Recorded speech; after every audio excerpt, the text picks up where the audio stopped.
최근 들어서는 한국에 대해서 이렇게 좋게 보는 상황은 아닌 것 같아요. 원화에 대해서 긍정적인 시각이 많이는 없었어요. 근데 제일 문제라고 많이들 얘기하는 거는 부채인 것 같아요. 해외에서는 지금 우리나라의 가계부채라든지 부동산 쪽 문제라든지 이런 걸 좀 심각하게 보고 있어요.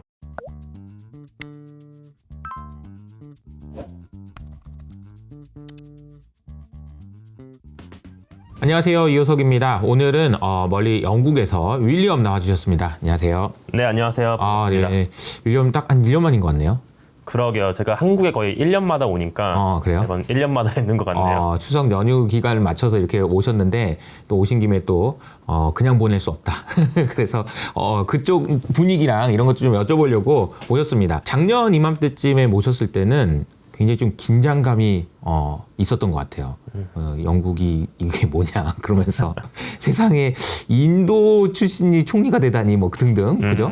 그리고 이제 LDI 펀드 뭔지 처음 들어본 그 펀드가 문제가 있다는 등 그랬는데 요새 영국은 괜찮아요?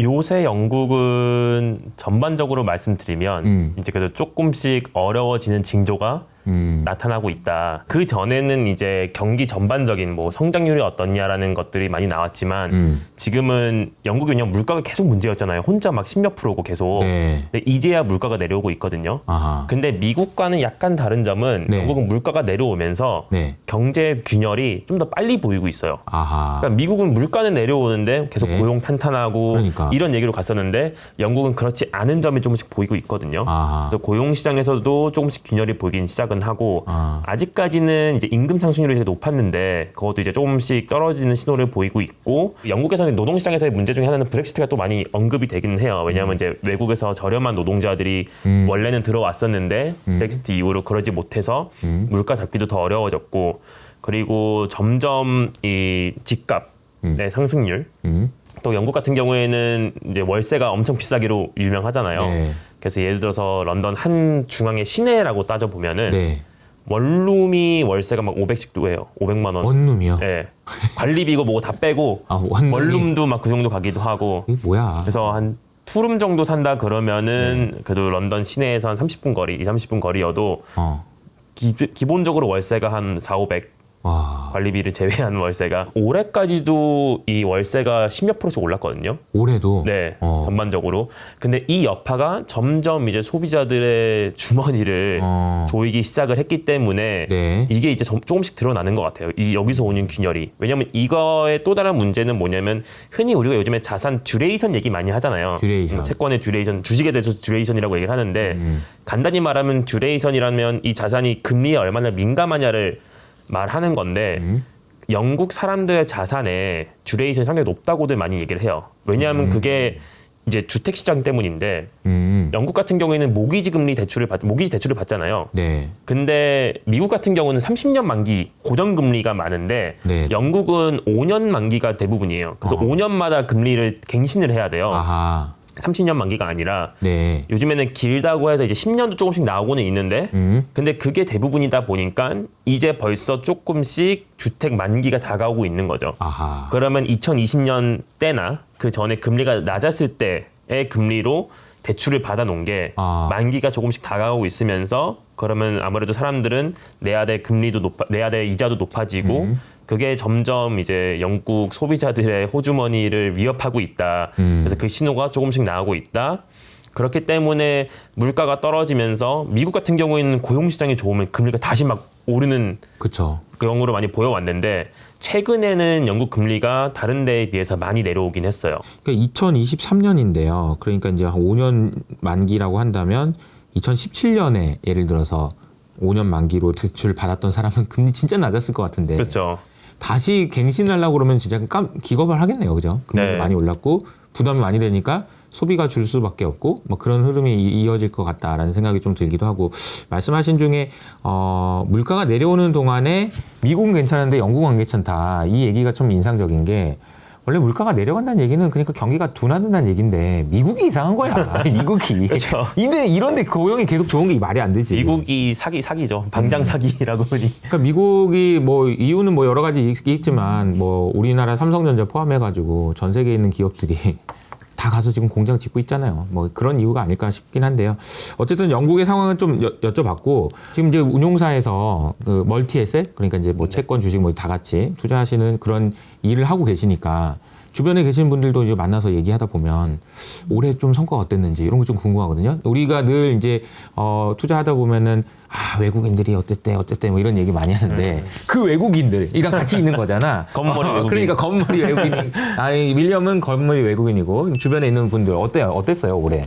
올해 전반적으로 말씀을 드리면 솔직히 올해 초에 모두의 예상을 뒤엎고 엄청나게 주식이 화랑이었잖아요. 많이 오르기도 주가 많이 하고. 올랐죠. 주가가 이제 뭐 AI의 여파도 있었고 주가가 많이 올랐는데 솔직히 주변에 들어봤을 때 올 초에 그 랠리를 붙잡은 기관은 거의 없는 것 같아요. 아하. 대부분의 하우스들이 올 초에 그런 상승은 예상하지 못했고 그렇기 때문에 흔히 저희들은 특히나 이제 멀티에셋이라고 하고 이제 큰 기관 투자자들은 이제 중립이냐, 언더웨이트, 그러니까 중립보다 좀 덜 갖고 있냐, 아니면 많이 갖고 있냐로 판단을 많이 하잖아요. 얼마나 주식이 내가 없는 건 아닌데 네. 이 기준이 있어요. 그래서 뭐 60%, 50% 있는데 이것보다 더 가지고 있다는 얘기는 좋게 본다는 얘기고 그쵸.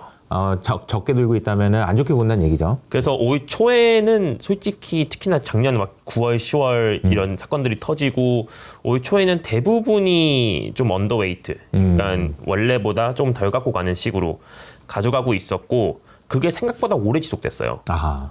주변에 들어봐도 그나마 빠르게 한 수 접고 시장이 맞다라고 인정한 사람들은 봄쯤에서야 다시 중립 정도로 올라온 네. 정도였다면은 솔직히 많은 기관들은 이제 여름까지도 계속 이제 중립보다도 더 적게 포지션을 가져가기도 했고 또 아시다시피 이제 투자라는 건 심리적인 거잖아요. 왜냐하면 그쵸. 계속 누가 봐도 특히나 경제학자들은 누가 봐도 안 좋아질 것 같은데 그쵸. 이게 계속 길어만 지니까 하지만 내가 만약에 다시 중립으로 올렸다가 그제서야 안 좋아지면 어떡해 그렇지. 라는 걱정도 다 왜 있기 내가 때문에 꼭지를 잡아야 돼? 그러면서 네. 이제 안 잡고 있는 거죠. 그 떨어지는 거 지금까지 기다려 왔는데 내가 시장에 굴복했다가 그제서야 빠지면 너무 억울하지 않냐 라는 아무래도 심리가 개인들뿐만이 아니라 이 기관들도 기관들도. 다 똑같이 갖고 있기 야 때문에 옆에 있는 기관들 샀대냐? 뭐 이러면서 그죠? 그렇죠. 그래서 솔직히 올해 주식 쪽에서의 성과는 크게 좋지는 않았다. 전반적으로 네. 봤을 때라고 생각이 들고요. 그나마 조금이라도 빨리 시장에 편승을 해서 한 사람들이 그래도 시장을 이기진 못했죠. 왜냐면 솔직히 우린 이제 중립도 아니고 더 많이 가져갈 거야. 완전 좋아 보인다라고 한 사람은 거의 없어요. 네. 왜냐면은 누가 봐도 여러 수치상으로는 앞으로 1년 안에 뭐 그쵸. 1, 2년 안에 안 좋아질 거라는 게 많다 보니까 맞아요. 또 기관의 그런 고리타분한 구조 안에서 이제 상사들이나 위에 계신 분들을 설득하기 설득하기 쉽지가 어렵죠. 않죠. 이거 우리 지금 가져가야 됩니다. 더. 아하. 그래서 해봐야 중립 정도에서 많은 분들이 있었다. 이게 뱅크 오브 아메리카인가요? 포트폴리오 매니저들한테 설문조사한다는 네. 그 결과 가지고 이제 이야기를 해주는 걸 보면 지금도 여전히 이제 굉장히 낮은 수준의 주가를 주식 비중이라고 이제 체크가 되는 것 같긴 하거든요. 근데 그게 거의 유일한 주식의 상승 롤리이기도 해요. 네. 쟤들이 없어. 이게 이제 결국은 그렇죠. 사지 않겠어? 언제까지 안 사겠어? 이런 이야기인 건데 그 말고는 좀 어때요? 주식 말고는? 주식 말고는 아무래도 채권 쪽을 말씀을 드리자면 국채 쪽에서도 특히나 미국 국채 같은 경우에도 많은 사람들이 최근에 이 금리 상승은 예상하지 못한 것 같아요. 이번에 아무래도 지금 미국 10년물로 말씀을 드리자면 한 4% 위로 올라갔을 때 뭐 4.1, 4.2 정도 수준에서부터는 다들 이제 우리 덜 담지 말고 중립 정도는 갑시다. 근데 이제 그때서부터 조금씩 담기를 시작했거든요. 근데 최근에 막 4.5 이상, 4.8%까지도 가는 이 현상은 솔직히 많은 사람들이 예상을 하지 못한 것 같고 그렇다 보니까 국채 쪽도 주식 쪽만큼은 아니지만 그렇게 막 좋다고는 표현할 수 없다. 그리고 아시다시피 왜 긍정론자들이 돈을 벌고 그렇죠. 비관론자들은 이제 명예를 얻는다라는 말이 있듯이 맞아요. 시장이 빠지는 중에 기관이 시장을 이제 이기는 게 그렇게 쉽지는 않잖아요. 그렇죠. 그래서 아무래도 올해 국채 시장도 계속 안 좋았어 가지고 이 채권맨들도 막 시장을 엄청나게 아웃퍼폼하기는 쉽지 않았다. 그럼 말 들어보니까 뭐 주식은 올랐는데 못 벌었어. 채권은 또 깨졌는데 깨졌어. 뭐 이런 거네. 둘 다 안 좋은 거네요. 그렇죠. 둘 다 안 좋죠. 여러분 그러니까 여러분만 안 되는 게 아니에요. 다 지금 해외에 있는 그 투자자들도 어려움을 겪고 있습니다. 10월달 얘기를 잠깐 했는데 작년 10월달에 그 영국에서 LDI라고 하죠. 그 펀드가 문제가 돼서 큰일 났다 뭐 이런 얘기가 많이 나왔었고 동시에 우리나라에서도 레고랜드 사태라고 해가지고 이슈가 있었어요. 그런데 기억해 보면은 그때가 가장 어두웠던 순간 중에 아니었나 이런 생각도 들고요. 근데 그 문제는 다 해결됐나요? 뭐 저도 이제 말씀을 드리면 제가 LDI 전문가는 아니기 네. 때문에 정확히 구체적으로 어떤 식으로 이제 이루어지는지는 모르지만 저도 이제 사내에서 그쪽 일을 하는 분들에게 전해들은 바에 의하면 이제는 큰 문제는 없는 것 같다라고 말을 하고요. 큰 문제가 없다는 게 금리가 더 올라도 문제가 없다는 겁니까? 금리가 더 오른다면 그 속도가 중요할 것 같아요. 속도가. 그때도 그랬듯이 왜냐면 그때도 이제 리스트러스 총리가 나오면서 갑작스럽게 맞아요. 너무 공격적인 그렇지. 정책을 발표하면서 금리가 순식간에 그렇게 막 하루에 몇십 bp씩 막 오르는 일이 있었던 것 때문에 문제가 된 거라서 금리의 절대적인 수준보다는 그 속도가 훨씬 더 위험한 건데 그때 당시에 아무래도 영란은행이 바로 개입을 했죠. 그래서 우리 장기채 매입해주겠다라는 식으로 정상화를 하기 시작했고 그리고 아까 잠깐 말씀을 저희 둘이 나눈 것도 있었지만 그 이게 지금 당장 돈이 필요한데 돈이 없어서 문제가 된 게 아니라 장부상으로 만의 문제이기 때문에 솔직히 이 연금들이 내야 돼 지급해야 될 돈은 훨씬 더 미래의 일인데 그렇지. 연금이 지금 당장 막 누구를 돈을 줘야 되고 이런 것보다는 줄 돈보다는 받을 돈이 많은 경우가 많죠. 그렇죠. 그래서 그냥 장부상으로 그 금리에 맞춰 계산을 해봤을 때 문제가 된다는 거지. 지금 당장 내일 연금 지급해야 되는데 연금 줄 돈이 없어요의 문제는 아니었어서 시장의 이런 구조를 조금 더 거의 영란에 윤활유를 좀 부어줘서 다시 좀 작동을 잘 하게 해주다 보니까 더 이상 그때 같은 문제는 없을 거라고 많이들 예측을 하고 있고요. 장기채 시장에서도 상당히 변화가 있긴 했어요.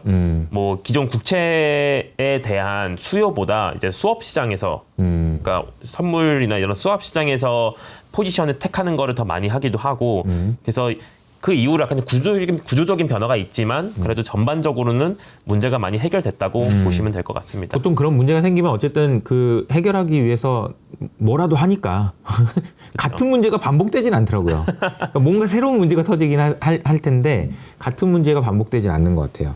그러니까 비슷한 시점에 우리나라에서 이제 레고랜드 사태가 있었죠. 그래서 우리나라에서도 그때 난리였습니다. 그때 제 기억에 일요일 날 점심시간에 하는 총재님, 경제부총리님 모여가지고 도시락 먹으면서 회의하고 그래서 그 50조 하자 막 이러면서 이제 어떻게든 막아보고 이렇게 넘어갔던 것 같아요. 근데 이제 궁금한 게 이제 영국에 계시니까 영국에 계신 분들이 한국에 대해서는 어떻게 생각하나요? 한국 이야기를 또 윌리엄이 또 할 거 아니겠습니까? 네. 그렇죠. 제가 그래도 최대한 많이 액티브하게 하고는 있는데 우리 시장은 아무래도 많은 분들이 아시다시피 프로시클리컬하다. 시장 경기에 매우 민감한 최앞단에 있는 나라라는 말을 많이 하잖아요. 네. 그래서 올 초에 너무 안 좋을 때 오히려 한국에 대해서 긍정적으로 보는 시각도 있기는 했어요. 특히나 그때 이제 중국 리오프닝 또 맞물리고 그런 긍정론자들도 있기는 했는데 최근 들어서는 한국에 대해서 그렇게 좋게 보는 상황은 아닌 것 같아요. 네. 그냥 이게 아무래도 한국만 안 좋다라기보다는 전반적인 글로벌 경기에 대한 시각이 아직 좋지는 않고 그리고 한국도 이제 환율 쪽도 제 주변에 매니저시는 분들의 얘기를 많이 듣고 포지션을 물어봤을 때는 원화에 대해서 긍정적인 시각이 많이는 없었어요. 그래서 원화에 대해서 좀 조심스럽고 이제 원화 말고 이제 비슷한 성향을 가진 다른 환율을 원화 숏 그쪽으로 이제 롱하는 분들도 제가 많이 봤기 때문에 거기 어떻게 보면 최근에 또 나타나기도 했죠. 원화가 약세가 지속이 되고도 있고. 근데 제일 문제라고 많이들 얘기하는 거는 부채인 것 같아요. 가계부채가 우리나라 내에서도 말이 많은데 솔직히 아시다시피 이게 몸담고 있는 곳에서는 왜 옛날에 우리나라는 북한 있으면은 막 전쟁 끝나면 위험한 거 아니냐라고 하지만 외국인들이 엄청 위험하게 보거든요. 근데 우리는 이게 익숙해져 있잖아요. 그래서 북한이 미사일 쏴도 뭐 그러려니 하는 분위기인 것처럼 가계부채도 우리가 이 안에 몸담고 있으니까 막 뉴스에서 문제다라고 말하지만 뭐 원래는 언제는 안 그랬냐는 듯하게 그쵸, 넘기듯이 해외에서는 지금 우리나라의 가계부채라든지 뭐 부동산 쪽 문제라든지 이런 걸 좀 심각하게 보고 있어요. 그래서 진짜로 이제 재정 건전성이라든지 이런 쪽의 문제를 제기하는 분들도 꽤 있기는 해서 그렇기 때문에 아무래도 원화에 대해 좀 조심스러운 네, 시각이 많은 것 같습니다. 우리나라 부동산은 아주 특이하게 이게 전세 제도라는 게 있잖아요. 전세. 이게 이제 전세가 영어로 전세더라고요. JES 이렇던데 혹시 전세 제도에 대해서 외국인들한테 설명해 본 적 있어요? 설명을 제가 몇 번 해봤는데 이해는 잘 못해요. 근데 제가 이걸 어떤 식으로 설명을 하냐면 네네. 걔도 월세가 있잖아요. 근데 월세도 이제 보증금을 걔도 낸단 말이에요. 그래서 제가 그 말을 해요. 왜 보증금이 늘어나면 월세가 줄어들지 않냐. 그쵸. 그래서 그거에 극단으로 간 거다. 라는 식으로 설명을 많이 해보지만 그러면은 이 집주인의 입장을 이해를 못하죠. 아니 그러면 받고 그 돈을 그대로 돌려주면 그 사람은 무슨 이득이냐. 라는 마인드가 계속 있어서. 그렇지. 월세를 받으려고 집을 가지고 있는 건데 네. 월세도 안 주고 전세만 받아서 그건 뭐 하는 거냐. 그 대출 받은 거랑 똑같은 거잖아요. 그러니까요. 그러니까 우리 시각에서는 그 전세를 받고 그 몇 년 동안 이 돈을 어디에 투자를 하든지 뭐 금리를 받는다든지 집을 사든지라고 할 수 있는 마인드인데 아무래도 옛날에는 그게 더 이해가 하기 힘들었을 거예요. 왜냐면 금리가 그렇게 낮으면 그치. 아니 월세를 받아야지 그거 금리 주는 상품에 투자해봤자 얼마 되지도 않는데 맞아. 하지만 요즘에 또 금리도 높고 하니까 조금 더 이해시키기는 쉽지 않을까 하지만 몇 번을 설명을 해줘도 항상 까먹습니다. 이해가 안 돼. 사실. 야, 전세가 뭐야 또 이런 식으로 생각할 수 있는 거예요. 그것 때문에 우리나라 이제 부채에 대한 수치가 상당히 다르잖아요. 왜곡되죠. 왜냐면은 사실은 이게 실제로 전세 사는 사람이 대출을 해주는 개념이거든요. 네. 하금융인 거지 어떻게 보면. 근데 그게 어마어마하게 클 텐데 계산도 안 돼 있는 상황일 거란 말이에요. 그래서 참 이게 전세라는 것이 우리나라의 가장 큰 문제 중에 하나가 아닌가. 그 가계 대출에 대해서는 우리나라 내에서도 그렇지만 해외에서 훨씬 더 심각하게 보고 있다 이런 얘기도 해주신 것 같은데요. 혹시 이창용 총재님 얘기는 안 하시나요?